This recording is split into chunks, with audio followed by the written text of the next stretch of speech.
Hi, this is Kira Kazantzis from SVCN, and welcome to number 4 of 5 webinars in our Activate Your Impact Nonprofit Policy Webinar Summit. I hope you all have your lunch and you're able to relax and settle in and ready yourself to hear and ask questions about the state budget landscape, the governor's priorities, and insights into philanthropy, nonprofits, and equity from our featured speaker. I have my lunch. I don't know, this is a tradition now. It's getting kind of silly, but I'm going to just show you anyway. Thank you to my husband. Now, why are we here talking about policy in the middle of a global pandemic? And you know, nonprofits, we know they already do so much in our community, and especially in times like this of great need. And it's also important that every nonprofit use its voice and lift up community voices to bring lasting positive change for the community we serve. We believe at SVCN that advocacy is a sacred duty of nonprofits and should be a core competency. And so we're here to help you advance your mission, secure needed resources, and work with you to build an equitable and thriving community. So here's the time where we thank our sponsors. I'm going to say this fast, and it doesn't mean we're any less grateful. I just want to get to our speaker. And they are Palo Alto Medical Foundation, Sutter Health, Applied Materials Foundation, El Camino Health, the Health Trust, Housing Authority, Santa Clara County, Santa Clara Family Health Plan, SV at Home, Valley Medical Center Foundation, and Destination Home. Thanks, guys, for supporting us. Of course, we wish we were together in person here today so we could interact with each other, but we'll do our best to answer your questions and capture your ideas. So my colleague Jen Tarai, who's our Director of Learning and Membership Engagement, is going to explain the logistics of this webinar, and she'll be followed by our Chief Strategy and Policy Officer, Wendy Ho, who's going to engage in a dialogue with our featured speaker and introduce her. Thank you. Thank you, Kira, and welcome everybody. Just a couple of logistics to know about today. Number one, the chat function is not enabled, so I apologize, you're not able to chat with your fellow participants, but you can send messages to the panelists. And then the Q&A function, if you see the icon at the bottom, please, we ask that you use that to enter your questions. It allows us to summarize all of the questions and answers in one thread, and I will share those with you at, after this program is over. I apologize for the background noise of my son, who is now out of school for the summer. Let's see, you will get an evaluation link at the end of this webinar, and when I end the webinar, there will be a prompt to ask if you would like to allow the pop-up screen to happen. Please say yes. It'll take you to a Survey Monkey, which I really would like for you to fill out. It allows me to figure out what are the topics that you're interested in. It helps Wendy decide which policies to focus on, and helps us as an organization to serve you better. And again, I said that I will send a follow-up email. I'll include that link. I'll include the Q&A for you, and any information that is shared with all of you today. On that note, I will pass this over to Wendy so we can get started. Thanks, Jen, and good afternoon to all of our participants today for our 4th Activate Your Impact session. Today, I'm so pleased to be able to introduce our guest speaker, Kathleen Kelly Janus. She is the Senior Advisor on Social Innovation to Governor Gavin Newsom. She's a social entrepreneur, author, and lecturer at Stanford University's program on social entrepreneurship, an expert on philanthropy, millennial engagement, and scaling early stage organizations. Her book, A Social Startup Success, How the Best Nonprofits Launch, Scale Up, and Make a Difference, is a playbook for nonprofit organizations based on a 5-year research project she did interviewing hundreds of top performing social innovators. Kathleen, by training, is also an attorney and has spearheaded numerous social justice initiatives. She co-founded Spark, a network of over 10,000 millennial donors, which seeks to advance gender equality by engaging the next generation in accessible forms of philanthropy. And so we're so pleased to have Kathleen here today. She'll make a few opening remarks, and then we'll dive into some prepared questions. And then, of course, as Jen mentioned, we will go ahead and have a little bit of participant Q&A. So please do not forget to enter your questions for Kathleen in the Q&A box on the bottom of your control panel. And with that, I'd like to welcome Kathleen Kelly Janus. Thank you so much, Wendy.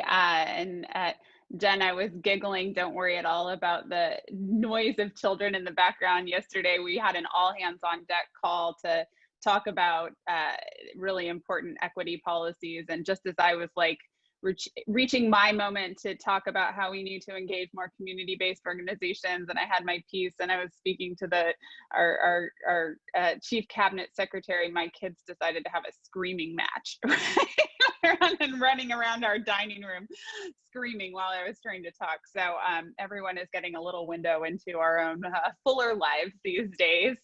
But with that, just thank you so much for having me, SVCN, and to all of the important work that you are doing to support the nonprofit community in Silicon Valley and beyond. I agree that advocacy is such a critical component of nonprofit work. And what I've learned in all my research on how nonprofits succeed is that these skills don't just come to you. You're not just born with them. You have to learn them. And having organizations like SVCN are so critical to supporting nonprofit capacity to do this work. So I started in this role as Governor Newsom's senior advisor on social innovation about a year ago this week. And from the beginning, I've been saying that this is a partnership like never before, a partnership moment like never before, that we need all hands on deck to address these really tough questions that we're facing on climate change to homelessness. But never could I have imagined that we would be in this moment where we are today, facing an unprecedented global health crisis, the worst economic downturn in 100 years, and now nationwide calls for racial justice and rethinking public safety and systemic racism. We need our nonprofit partners now more than ever to be our eyes and ears on the ground, to be helping us along our statewide response to COVID-19 and our economic recovery efforts, serving the community needs and partnering with us at the state level on our statewide efforts. So I wanted to start by really just acknowledging all of you. Nonprofits are playing such an unbelievable a critical role right now, waking up every single day to serve communities in countless ways, whether it's the food banks that are feeding our communities, or the organizations that are encouraging vulnerable communities to get tested, or the providers that are ensuring that our unsheltered Californians are getting housed, the legal services organizations fighting on behalf of racial justice. All of those service providers that are making sure that basic needs are met during this time of crisis.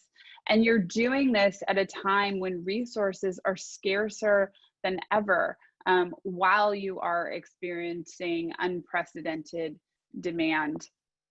Last week, in response to the protests for racial justice, Governor Newsom responded to these outcries for leadership. Everyone's saying, where are the leaders? Who are the leaders? And he turned it back on all of us. He said, leaders can be found everywhere. That leadership isn't just some fancy title. You don't have to be something to do something about what's happening. And you truly are the leaders in your communities on this front line, speaking truth to power and lifting up the voices of our most vulnerable Californians. So we see your tireless work. We appreciate you. And I know with certainty that we could not be doing what we are doing to flatten the curve of COVID-19 in California or facing this moment of crisis without you. So we know that it's a moment of crisis, but I also truly believe that this is a moment of opportunity. And I had the opportunity and the privilege in my first 8 months on this role, when we all had the luxury of leaving our homes to travel border to border, all the way from the tip top of Del Norte County to the southern border of Tijuana, to 16 cities, visiting 80 organizations and convening with 750 philanthropic and business leaders, including many of you maybe at the Silicon Valley Community Foundation event, which SVCN co-hosted last year. So it was just an incredible opportunity to get to know our state in a new way. I'm a 7th generation Californian. My family's been here for a long time. I've lived here my whole life. I thought I knew our state, but it turns out I had a lot to learn. And what I learned in those first 8 months is that showing up matters, and that listening matters, innovation isn't just about the tech titans of the Silicon Valley or the entertainment moguls of Los Angeles. It exists in every single community across the state. Because while each community is unique, every single one has community leaders working creatively to address the massive challenges that we're facing in our state, from homelessness to climate change, and now to addressing the spread of COVID-19. And this has only been proven more again and again as communities across our state work to meet the challenge of our current crisis and figure out how to respond and recover. For example, the Edible Schoolyard Project in Stockton, which is paying for local farmers for their excess produce to support families in need, or the Education Superhighway, which is providing devices and hotspots to the 1 in 5 California students who don't have access to technology to do distance learning, or the One Fair Wage project for community kitchens, which is not just keeping restaurants open, but providing workers with fair wages and developing high road jobs at the same time. We need this community-based innovation now more than ever because the system isn't working. The protests that we are witnessing in the streets of California and across the nation are a result of too many people feeling left out for too long. And we have the opportunity to rebuild and recover in a way that harnesses our state's history of innovation while also putting community at the center. And nonprofits will play an absolutely critical role in leading that change. I also wanted to talk a little bit about partnership, because a big part of my role is developing public-private partnerships to support the governor's work. And we need nonprofits to be our partners. Community-based organizations have been so critical to supporting our public-private partnership work in our response effort. Over the past 2 months, Governor Newsom has announced over 20 public-private partnerships, like our partnership with Verily, the Alphabet Health Company, to establish testing sites, or the $50 million fund that we just launched to partner with the Women's Foundation of California to combat domestic violence and bring a gender-based approach to our economic recovery. None of these partnerships would happen without community-based nonprofits who are helping to implement them on the ground to make sure that communities are actually getting tested, or that women's shelters can actually adapt to this new reality where stay-at-home orders require developing new ways for people to seek health. So I want to highlight 3 examples of public-private partnerships that I feel really proud of as part of this work. And one is our fund for undocumented immigrants. We in California have 1 in 10 workers who are undocumented. 1 in 2 children have an immigrant parent, and undocumented immigrants pay $2.3 billion in taxes in the state, and yet they were not covered by the CARES Relief Act. And so Governor Newsom decided that as a state, we couldn't let this happen, that everyone, regardless of their immigration status, deserves the dignity of relief at this time of crisis. And so we got together with philanthropy to stand up a $125 million fund for immigrant resilience, $75 million from the state, $50 million from philanthropy. And nonprofits are providing really critical infrastructure on the ground to get those dollars out, to ensure that we are partnering with organizations who are trusted within communities and can actually reach communities and make them feel safe to access these dollars. Another partnership that we're really excited about is a partnership we launched with the CDE Foundation to bridge the digital divide. As I mentioned, 1 in 5 California students doesn't have access to the technology that they need for distance learning, the internet hotspots or tablets. And students are slipping farther and farther behind. So with the California Department of Education, we identified the needs from across California and local superintendents. And working with donors and companies, we've been able to identify over 30,000 devices and 200,000 hotspots and raise $7 million in philanthropy to bring even more devices to the table to help bridge that gap.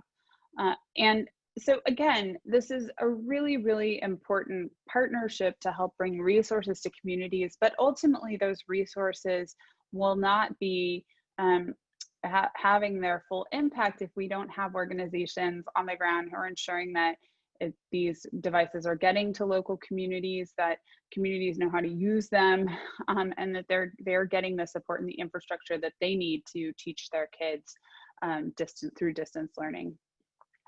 And finally, our farm to family partnership with the California Association of Food Banks.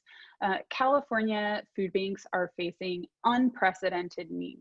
And meanwhile, farmers have unprecedented surplus since restaurants aren't purchasing food. They're having to throw it away. We got together with the California Association of Food Banks program to support their farm to family program, which pays farmers to pick and pack and deliver healthy produce to local food banks while also supporting families in need.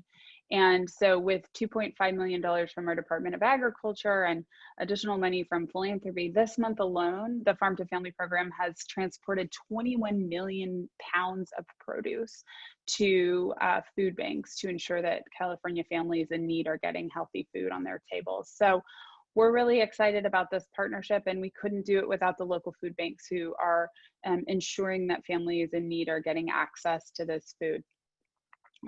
So that's a little summary of some of the work that we've been up to, but really excited to hear a little bit more what's on your mind. And just to reiterate, we're so grateful for all of the hard work that you are doing to fight injustice and racism and stand up for reform and to support our communities on the front lines during this pandemic that we're facing. We couldn't do this work without you, and we're so grateful for your partnership. Thank you, Kathleen, for that overview of some of the work that the governor's office has done in partnership with many of the nonprofits across the state, and certainly to really provide a source of relief and comfort to those during these really challenging times. Now, you mentioned how we're all coming together, how we're all looking to pivot. And so I think our audience would love to hear some of anything that you have seen from your vantage point around any new or modified nonprofit practices as we think about how do we innovate that have come to your attention that are important to lift up as examples of strong approaches, including pivots, especially as we look toward resilience post-pandemic. Yeah, well, we're all getting better at doing things virtually, right? Like, I think that, I mean, I can't tell you how many nonprofit fundraisers that have been canceled. I don't need to tell you, you've canceled them yourselves. And how that has been such an incredible loss. So often those virtual fundraisers account for 80% of philanthropy's budget every year. But they're also expensive and time consuming, and oftentimes take more energy than they give in resources. And so one thing that's been super interesting to watch is just how nonprofits have pivoted in terms of fundraising and, trying to think creatively about how to get access to philanthropic capital, how to cultivate donors in this new way where you can't go out to coffee with someone and have a real conversation. And so I think ultimately it could be interesting for us to think about, what does a new system of fundraising look like? Because frankly, fundraising is such a detriment to nonprofits. I mean, what I've learned in my research is that nonprofits are on this treadmill trying to fundraise and make payroll every month, and don't have the time to focus on their programs, right? So, the average executive director spends more than 75% of their time on fundraising. Imagine a world where that time was reallocated toward programmatic impact. So that's one thing that I think is super interesting in this time, is how we can rethink fundraising strategies, and approach addressing challenges in new ways. A lot of the domestic violence shelters, for example, have figured out that they can't bring people to congregate settings. So they're leveraging new forms of partnerships. We just developed a partnership last week with Airbnb to support individual shelters in hotels. So leveraging partnerships is another way that we're seeing nonprofits get more resources and have more impact with less. So I'll take the kind of flip side of that question. And as we think about recovery and resilience from the pandemic, what do you think the social sector's biggest challenges are going to be through the midterm of this emergency and beyond? I mean, I think, again, resources are going to be the biggest challenge. We're facing unprecedented need, and frankly, I think our economic situation is going to get a lot worse before it gets better. And so when the Dow Jones is tanking, that we know puts pressure on philanthropy. And, I worry about what happens when philanthropic dollars and donor dollars dry up. So I think it means for the nonprofit sector that we have to get, I hate to say, we have to do more with less because that's just not possible. But we have to do different with less. And we have to think about how can we leverage volunteers in new ways. For example, how can we think about assets within our community that are being untapped that we can make use of. So for example, in the early childhood space, we're working on our master plan for early childhood, thinking about how facilities have been a challenge for early childhood providers forever. Now we've got all this empty office space. Is there an opportunity to access some of that office space and convert it into early childhood care facilities? Another thing that we're thinking about is on the housing side, looking at where we are today versus where we were in January. We have this Project Room Key effort that where we've leveraged FEMA dollars in order to get reimbursement to house particularly vulnerable or COVID positive unsheltered Californians. Well, now we have the opportunity with FEMA dollars to actually purchase some of those units. And we have a proposal in the budget to try and purchase as many as 5,000 or more Project Room Key units to convert those into permanent units for our unsheltered population. So that is an example of an opportunity that never would have been on our radar in January, but because this moment, I love how the governor always says that COVID is the great accelerator, that it accelerates, it lays bears all of the inequities that we know we face in society. And it also accelerates the urgency of the need to solve those issues more quickly. So in the case of Project Room Key, it's presented opportunities to address homelessness that we never could have imagined if we weren't facing this crisis. So speaking of kind of stretching our imagination and having to do more with less, the legislature this week is voting on the state budget. And I would love to hear some of your high-level thoughts on the governor's budget and kind of what the outlook is for really the nonprofit sector moving into the next fiscal year. Well, I'm not going to sugarcoat it. The budget projections are devastating. We are anticipating that as much as 50% of jobs will be lost in some sectors, particularly low-wage workforce. And that is going to have a detrimental effect on again, an increased demand and need for state services and benefits just at a time when our state itself is facing devastating decline in tax revenue.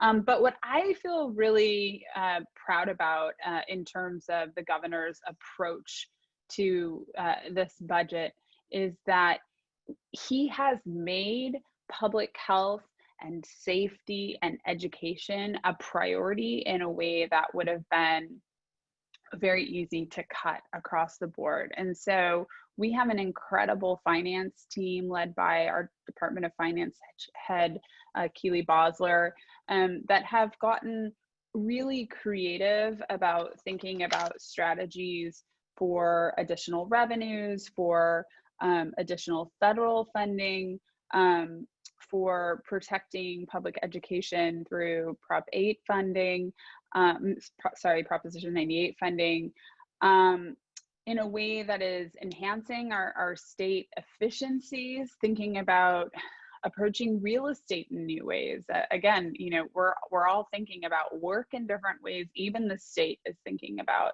how can we cut back on real estate, and you know, maybe even start taking a page from the tech company playbook and launch hoteling hubs around the state for state workers. So everything is on the table, and I really appreciate the bold and innovative thinking of our finance department, of our administration, that has been looking to make appropriate cuts throughout the budget that maintain fiscal responsibility while also maintaining our values and ensuring that when we say California for all, we truly mean that. And so things like the earned income tax credit and the young child tax credit, the governor didn't touch, because we know that that is a powerful way to lift people up out of poverty. And we're gonna have more, not less, Californians facing poverty. And so if we pull the rug out from under that program, we're just going to be entrenching disparities even more. So that's kind of the broad overview. And in terms of what does it mean for nonprofits, well, a lot of programs have been cut. And so, you know, there's gonna be less money to go around.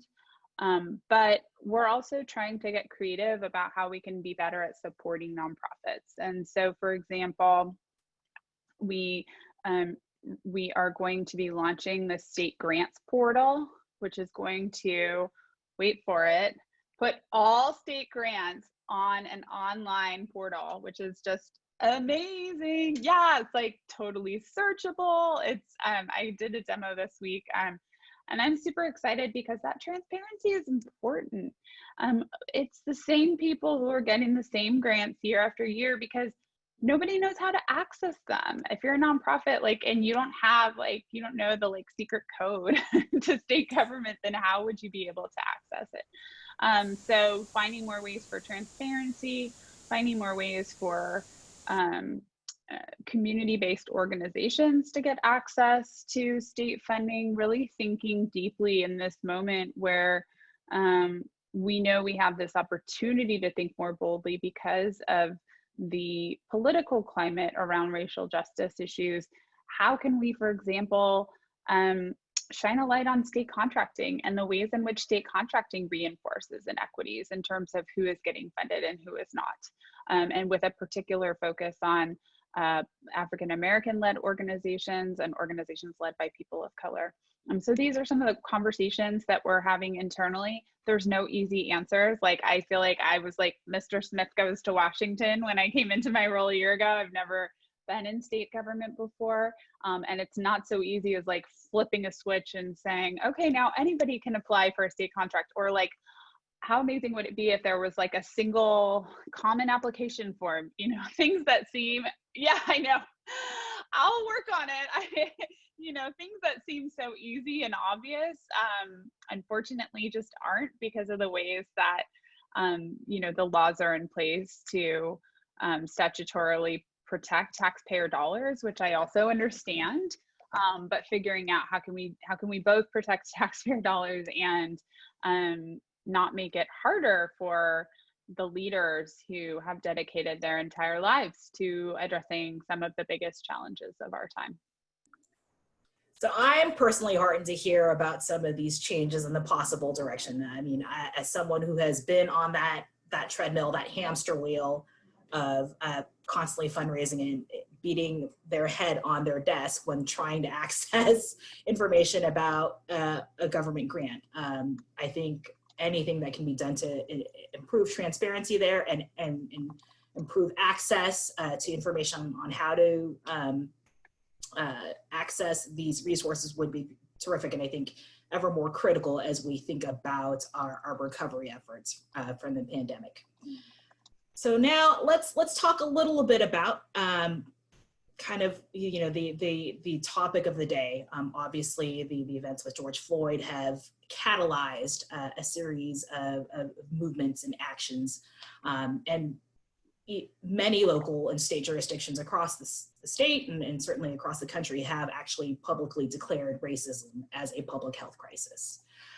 These declarations have authorized the implementation of specific actions to mitigate the ongoing adverse impacts of systemic and structural racism on our collective health and well-being in our society. And against this backdrop with the pandemic and kind of the civil unrest that is happening, how is the governor's office addressing growing concerns around race equity in the state of California?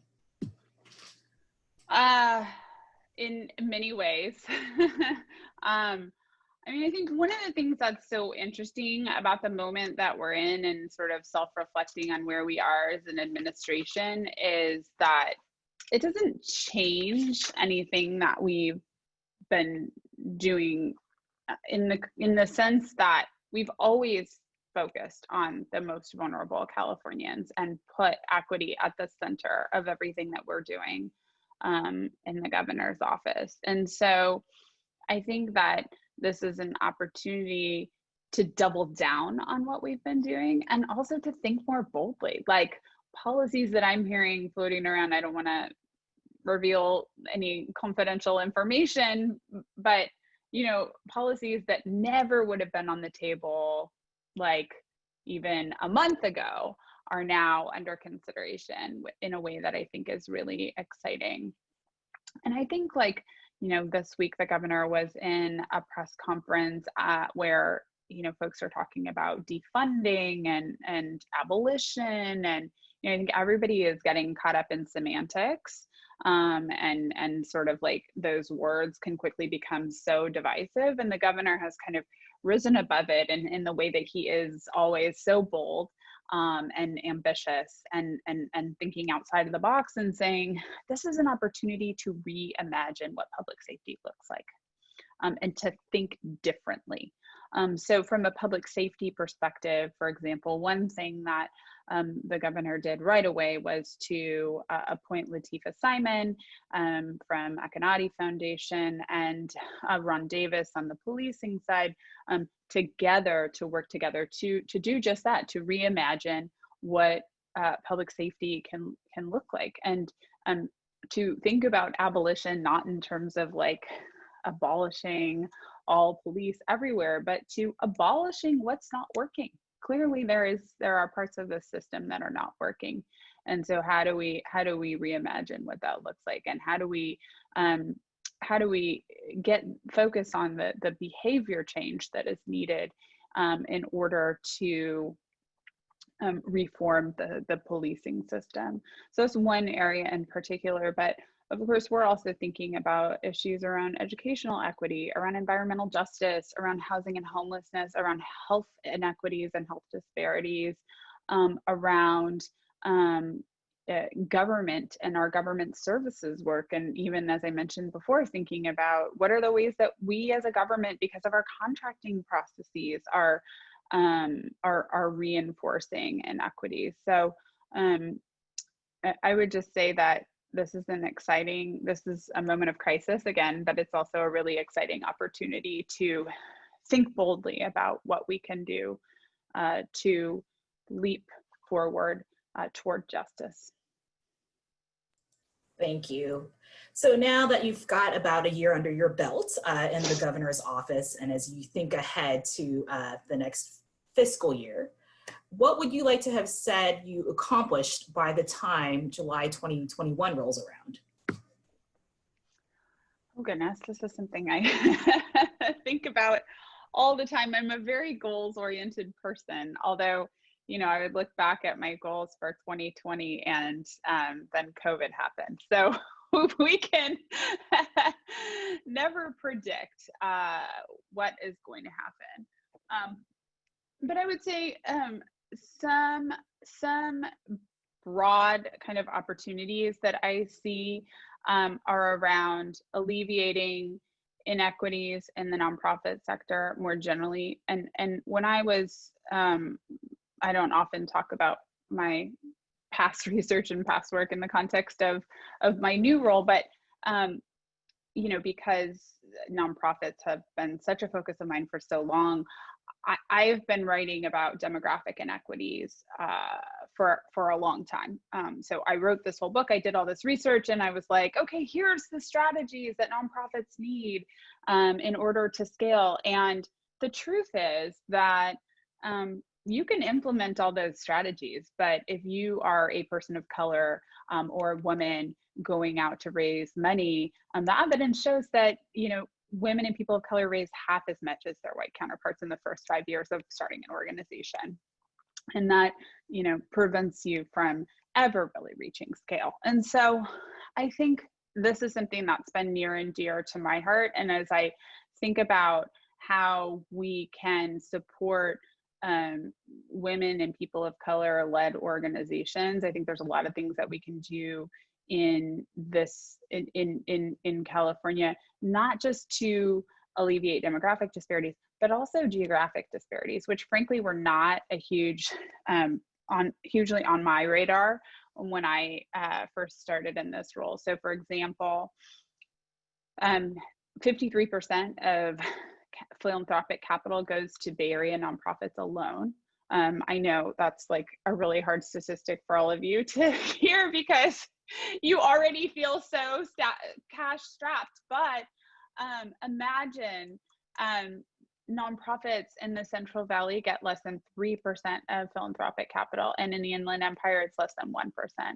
So one of the things that I've been really focused on as we think about how we can leverage the philanthropic support across the state is to ensure that we are supporting all communities in our philanthropic response. And this is playing out in COVID more than ever. We need to ensure that when we're rehousing people from the Bay Area in places like Stockton and Fresno, that we are ensuring that they have the services that they need when they get there, because if not, we're just pushing poverty around the state. We're not actually solving it. So this is something I would really be very proud if I could move the needle on over the course of the next year. Great. So in that spirit of partnership, what questions or input would you like to hear from local communities serving nonprofits over the next 4 to 6 months? And how do nonprofits best communicate with you? And before you answer that question, I want to remind folks, if you do have a question for Kathleen, please submit it via the Q&A box so that we can get those queued up for her to answer. So again, what questions or input would you like from our community-based organizations over the next 4 to 6 months? And what's the best way for our nonprofit community to check in with you? Well, I mean, I would just love to hear, I'm excited to get into a little Q&A. I'd love to hear what's on everybody else's mind and how I can be most supportive of your work in the governor's office. I'm your liaison. I develop partnerships with philanthropy, nonprofits, and business. And so I'm always open to hearing from you. And I'm also one person, an office of one. Everyone likes to say the Office of Social Innovation, but you're looking at her.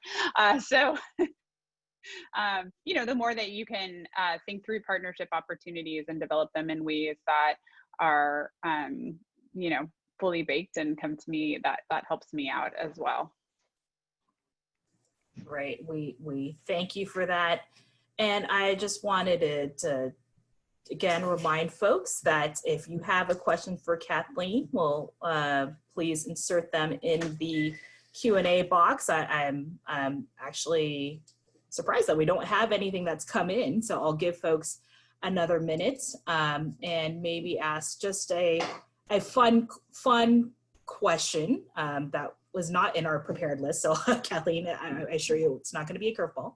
But how are you taking care of yourself during this time? Probably not well enough. Okay, this is a good question because I want to put a plug in for my absolute favorite. One of my favorite nonprofit books is The Healthy Happy Nonprofit by Beth Cantor, who is also in the Silicon Valley. And I literally read the book in one sitting, and it's just all about all of these ideas for bringing health into your crazy frenetic nonprofit work schedule. And I was getting ready for work very early the other day, and I saw it on my shelf, and I thought, I think it's time for me to read that book again and remember all those ideas. I try and do walking meetings to help get myself up and out of the office.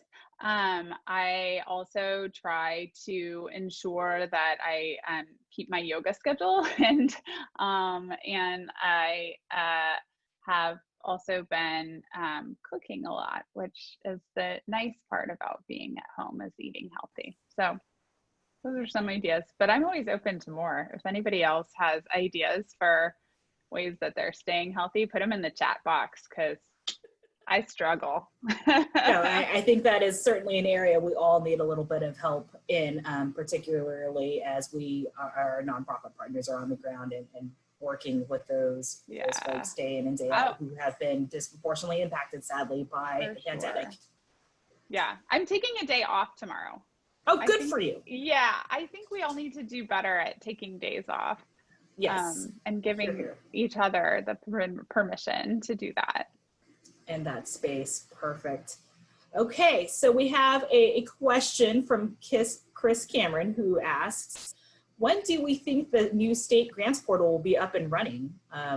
And any sense of timeline on when the governor might be able to introduce more information about innovative ideas for police?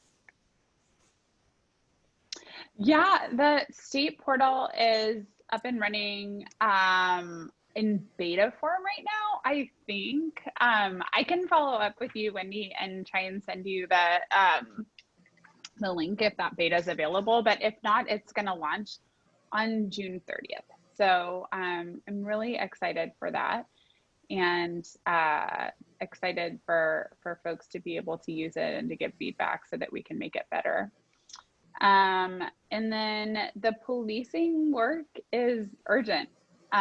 So the reason why the governor didn't set up a task force is I think there's a little bit of task force fatigue, like, oh, if we just set up a task force, then we're going to fix it. I think he wants to get the best ideas and community voice and everything to the table and do it quickly. So we're looking at working quickly with Latifah and Ron to bring some recommendations to the governor relatively soon.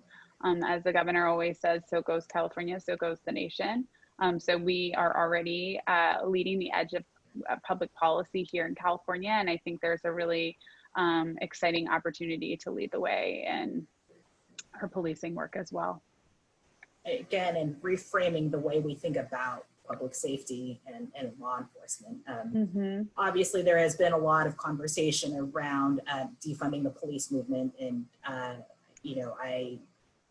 I think, to your point, we need to be thinking about how do we frame those conversations, how do we reimagine our relationships with law enforcement. And so we do have a question from Joy Garza who asks, is the state looking at reallocating funds in response to defund the police movement?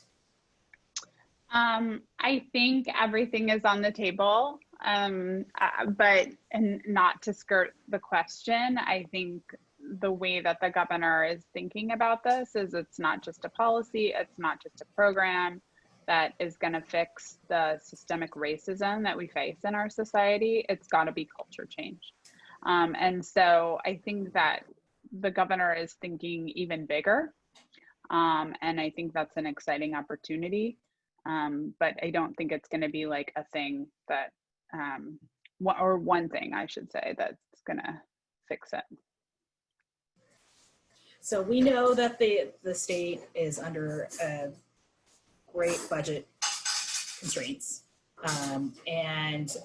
We know many questions are still outstanding as the legislature is out this week. And one topic that has been particularly near and dear to heart to our nonprofits here in Santa Clara County has been a proposal that is in the budget, one of the trailer bills related to the budget, which would essentially take away $145 million of local funding and have the state claw that back.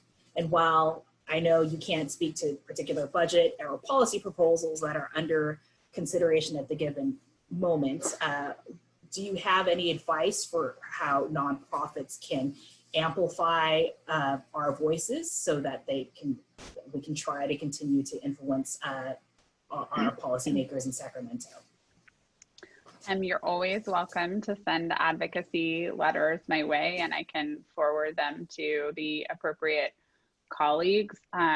You would be surprised at how much those kinds of advocacy letters work, and especially if strategically deployed to the right people within the governor's office. I can't speak to the legislature, but I just know for our office, those types of letters really laying out why the cuts will be devastating are important. And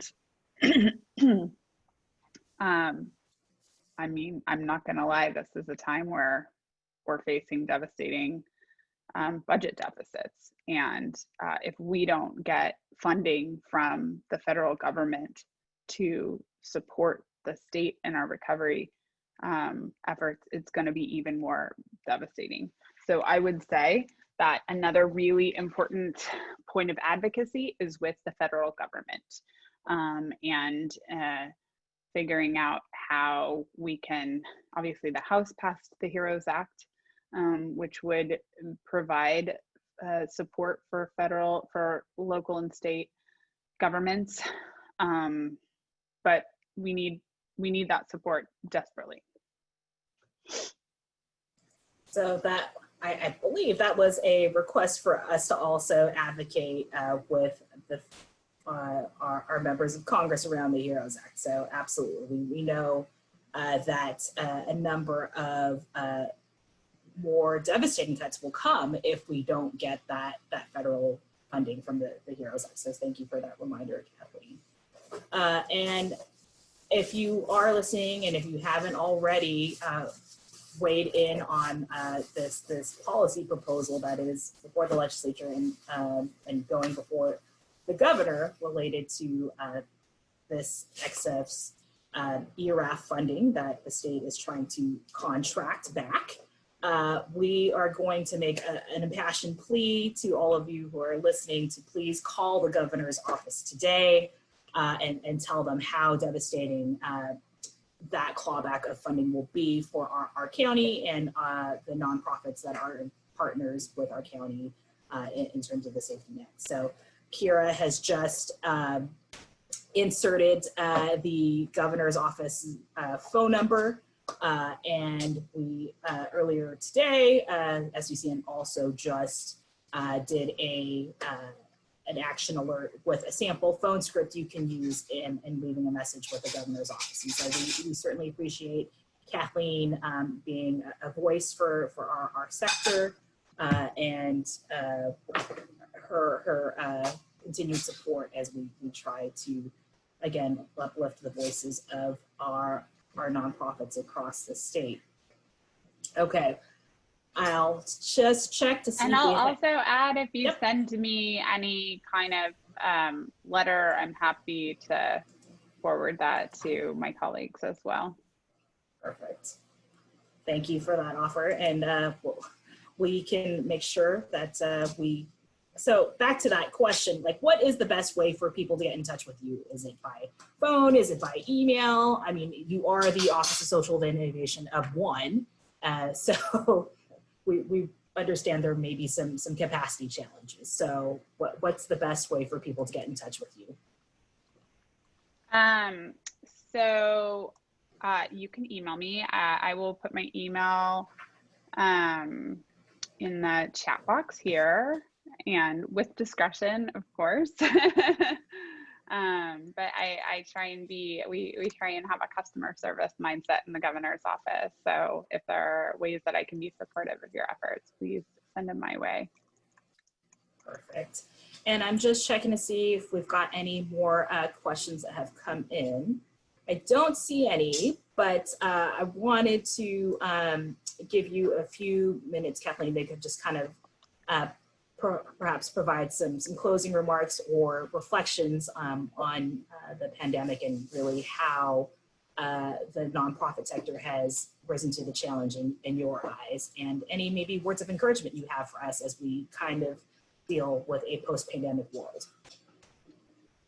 Well, I'll just end how I started. Is I truly believe that we are in a moment for partnership like never before. We need all hands on deck to address these really big challenges. The nonprofit sector cannot do it alone, and government can't do it without the nonprofit sector, without philanthropy, without business. We all have different strengths that we can bring to the table. And if we are not working together, then we are not leveraging those strengths to their highest and best use. We are more impactful than the sum of our parts when we're working together. And we feel, again, so grateful for all of your work and open to ideas for partnership in whatever form it might take. Thank you for that. And I'll go ahead and turn it back to my colleague, Jen Turai, to kind of provide some closing thoughts. And we want to, again, thank Kathleen for being so generous with her time today. Unfortunately, she can't see all of you, but know that we are giving you a nice round of applause virtually. So we absolutely are grateful for the time you spent with us today to share some of your insights. So thank you again. And Jen, back to you. Thank you, Wendy. And thank you so much, Kathleen. That was a really great discussion that you had with Wendy. We really appreciate you taking the time out of your very busy day. I know you've got lots going on. So again, I don't think we can say thank you enough for joining us. I also want to say thank you to our funders. Again, I know Kira mentioned them all at the top of the program, but here they are. And I also want to let everybody know that next week is the last of our Activate Your Impact session. So we hope you'll all join us next Thursday at noon for a discussion about equity in the COVID-19 world. And you know, just so you all know, we are also going to touch on all of the current activities that are happening now in light of Black Lives Matter. So please join us next week. It's going to be a very rich discussion that will include some helpful tips and best practices that some of our organizations who have been moving race equity issues forward want to share with our nonprofit community. We are also working on, or we're in the middle of a Road to Reopening series. If you haven't heard of it yet, please check this out at svcn.org for registration and information. You'll learn about our next session, which is going to be a deep dive into space planning. And this is all focused on how our nonprofits are going to reopen their doors now that the shelter-in-place order has been adjusted. And if you don't know who we are, this is a list of who our team is at SVCN and Cadre. Please feel free to reach out to all of us for any reason. If you need any advice, you know, consultation or any kinds of resources, let us know. We are here to serve all of you. A reminder, I am going to send a follow-up email after this session. It will include the questions and answers that were discussed here. I think Wendy might have added a link to become a member and to sign up for our newsletter so you can receive all of the information that we send out. And I think on that note, I will close it. So thanks again for joining us. We hope to see you next Thursday. And again, thanks Kathleen for being with us today. Thank you for having me. Thank you so much. Have a wonderful afternoon, everybody.